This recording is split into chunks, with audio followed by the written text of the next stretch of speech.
Hello, dragon trainers. You've come across Raising Dragons with Mama Swan. I am Mama Swan.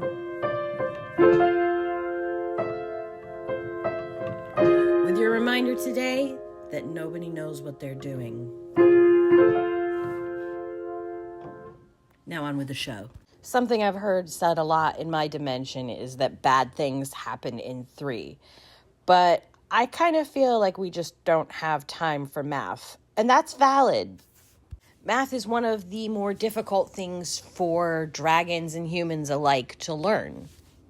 Reading, however, you will naturally learn if you are read to. Dragons will naturally learn to read if they are read to. Last week I had intended to do way more podcasts than I did, and I didn't have time because there was a holiday last week that a lot of people celebrate but has become fairly problematic.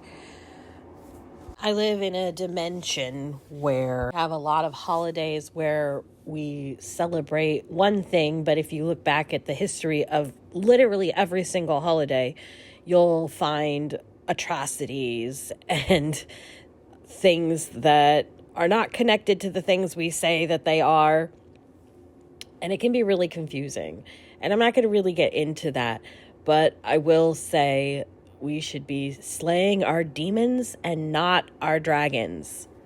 Your inner demon is the one that needs to be slayed. And through all of these structures that we are surrounded by, they will hide your demons for you quite gracefully and say, well, that's okay. No, that's a reasonable demon. You should keep that one.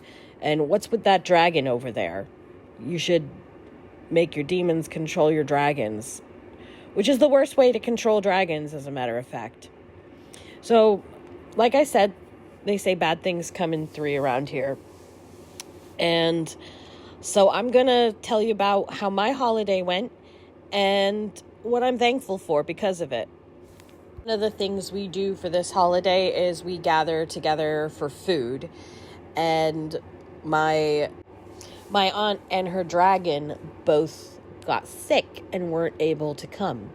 So the first thing I'm thankful for is health.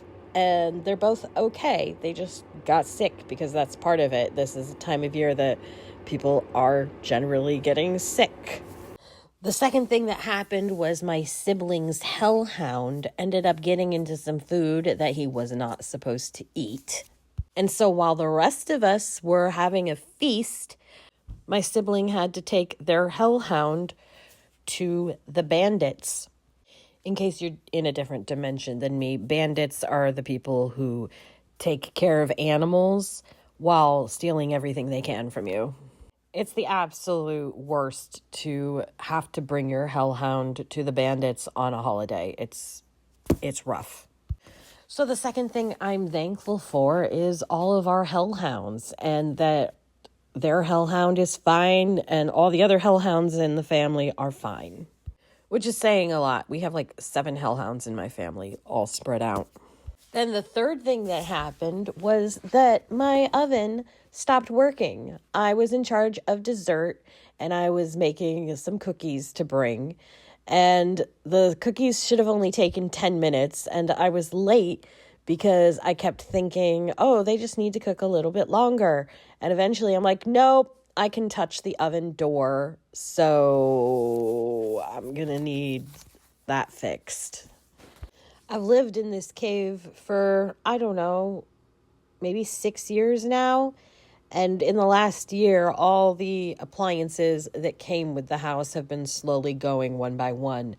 It was the refrigerator, the microwave, the dishwasher just went out recently. Thankfully, the cave we were going to had a working oven, so I was able to deliver on the dessert. Despite all that, what I am thankful for is appliances.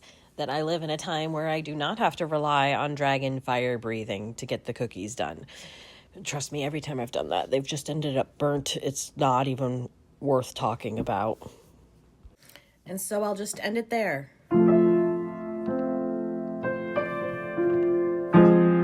This has been Raising Dragons with Mama Swan.